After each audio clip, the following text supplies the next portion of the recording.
Bom dia a todos. Dando início aos nossos estudos sobre a relação entre conservação de energia e trabalho, primeiramente nós vamos recordar como é que funciona o trabalho realizado por uma força externa sobre um sistema. Então vamos lembrar que, se eu tenho um trabalho positivo, tá, seria algo do tipo, aqui está o meu eixo aqui, né, do movimento, tá? Eu teria uma força para um determinado sentido, ok? Então aqui está a minha força. Para esse mesmo sentido estaria o meu deslocamento, certo? Então, se eu paro para pensar numa situação dessas, tá? A força estando no mesmo sentido do deslocamento, eu vou fazer com que uma certa energia seja adicionada ao meu sistema. Agora, se por acaso eu tenho o sistema ao contrário, tá?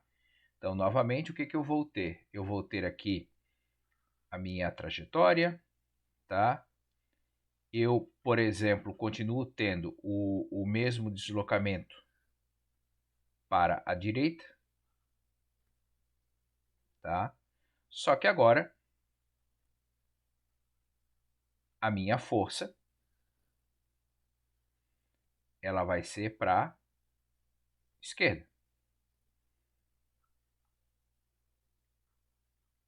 certo? Então agora, como eu tenho a força num sentido oposto ao deslocamento, tá? Eu vou ter uma energia que vai estar sendo retirada do meu sistema. Então, nesse caso aqui, a energia ela é adicionada, tá? Eu vou ter uma variação de energia positiva para o meu sistema, e nesse caso aqui, ela vai estar sendo retirada do meu sistema, ou seja, eu vou ter uma variação de energia negativa no meu sistema, certo? Então, sem força de atrito, eu posso dizer que o trabalho da minha força ele vai provocar ou uma variação de energia cinética, ou uma variação de energia potencial, ou as duas variações simultaneamente, né? Por exemplo, um objeto pode ganhar velocidade e também pode ganhar altura. Um objeto pode ganhar velocidade e comprimir uma mola, tá? Então, sem atrito, eu posso ter e eu vou ter uma variação de energia mecânica. Agora, quando eu tenho atrito, eu vou ter o trabalho da minha força externa, mais a variação de energia mecânica, mais o trabalho da força de atrito, que o Halliday chama de variação de energia térmica. Vamos lembrar que, por exemplo, num dia frio, quando você pega as suas mãos, coloca uma ao lado da outra e começa a movimentar uma em relação à outra, você percebe que gera calor e você aumenta a temperatura das mãos naquele momento. Então, a energia térmica, tá, é uma forma do trabalho da força de atrito. Tá? Então, o Halliday faz essa comparação aqui, esse uso. Né? Então, por exemplo, o exemplo 8.05. Um operário empurra um caixote de repolhos, então a massa total do meu caixote é de 14 quilos, tá? Em um piso de concreto com uma força horizontal constante de módulo 40 newtons. Então aqui está a força de 40 newtons. Em um deslocamento retilíneo de módulo meio metro, então a força está provocando esse deslocamento, tá? Então quer dizer que nesse caso aqui eu vou ter um ângulo θ de 0 graus, ok? A velocidade do caixote diminui de V0, então a velocidade inicial do caixote é de 0,6 metros por segundo e ela cai para uma velocidade final de 0,2 metros por segundo. Então aí vem a primeira pergunta, tá? Qual o trabalho realizado pela força sobre o sistema? Tá? Então, trabalho da força F vai ser a força vezes a distância vezes o cosseno do ângulo. Então, o trabalho da força F vai ser 40 newtons vezes 0,50 vezes o cosseno de zero, que é 1. Então, o trabalho da força F, que foi injetado no sistema, né, foi de 20 joules. Ok? A letra B, ele pergunta, qual é o aumento da energia térmica do caixote e do piso? Então, a gente já sabe que houve realização do trabalho de uma força externa, tá? Mas isso provocou a variação da energia mecânica, tanto é que, de acordo com o próprio problema, houve uma mudança na velocidade do meu sistema, né?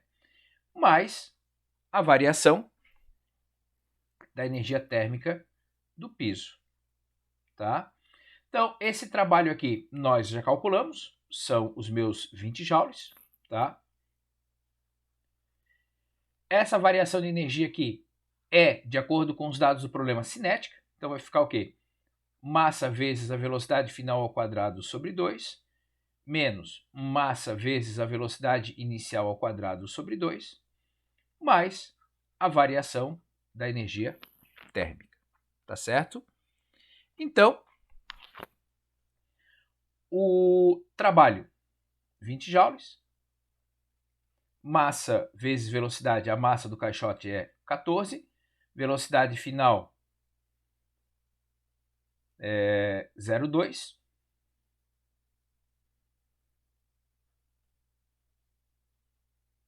sobre 2, menos massa vezes a velocidade inicial, 0,6, sobre 2, mais a variação da energia térmica, ok?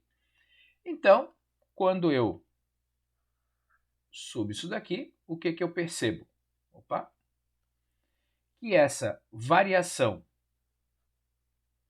da energia térmica, ela fecha 21,8 joules. Ou seja, essa energia aqui, que foi adicionada ao meu sistema, ela foi transformada em energia térmica, calor, tá? Mas essa variação de energia aqui que provocou essa diminuição de velocidade, ou seja, 1,8 joules, também foi transformada em calor, ok? Bom, então, a conservação de energia acaba ficando assim. Qualquer trabalho vai provocar variação de energia. Essa variação de energia pode ser mecânica, pode ser térmica, pode ser interna, na forma de temperatura. Mas o que acontece? Se as forças externas e as transferências internas de energia forem igual à variação de energia mecânica, tá? Então eu vou ter o quê?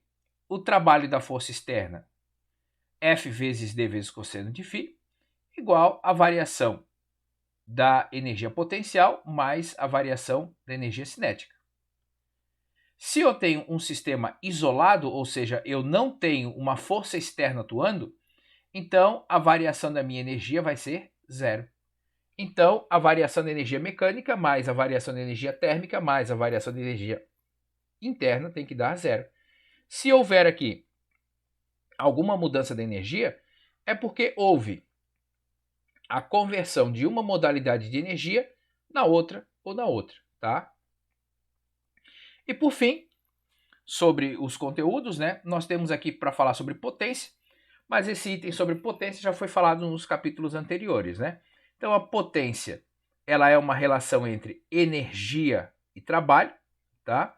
Então a potência média vai ser a variação da energia em relação ao tempo, e a potência instantânea, ela vai ser a derivada da energia no instante considerado, certo? E aí agora o exemplo 8.06 ele vai nos dizer o seguinte: formas de energia em um toboágua. A figura 8.17 mostra um toboágua no qual um carrinho é impulsionado por uma mola e desce um escorrega com água, ou seja, sem atrito, até a base do brinquedo, onde ele mergulha parcialmente na água e se move horizontalmente até que o atrito com a água o faça parar. Então, em toda essa região aqui para cá, eu não tenho atrito, tá? E o atrito começa a atuar daqui para cá, até que, em algum momento, ele atinja a velocidade igual a zero, tá? A compressão inicial da mola é de 5 metros, a constante elástica da mola, 3,2 vezes 10 na terceira, 3.200, né, newtons por metro. A altura inicial aqui é de 35 metros, e o coeficiente de atrito cinético entre o carrinho e a água, no trecho horizontal, nessa parte final aqui, é de 0,8. Aí a pergunta dele é, qual a distância que o carrinho percorre até parar? Então vamos lá começar a equacionar isso, ok?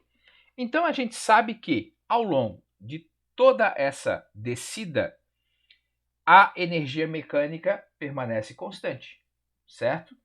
Agora, qual é a energia mecânica que eu tenho aqui? Então, a energia mecânica inicial que ele possui, ela vai ser... Aqui ele não tem velocidade, não tem energia cinética, mas ele tem energia potencial gravitacional e ele tem energia potencial elástica. Ou seja, energia potencial gravitacional, massa vezes gravidade vezes altura. Energia potencial elástica, então mais aqui, né? K vezes x ao quadrado sobre 2. Começando a substituir essas informações, então eu vou ter, são 200 kg do carrinho, aceleração gravitacional 9,8 e a altura que ele se encontra lá são 35 metros.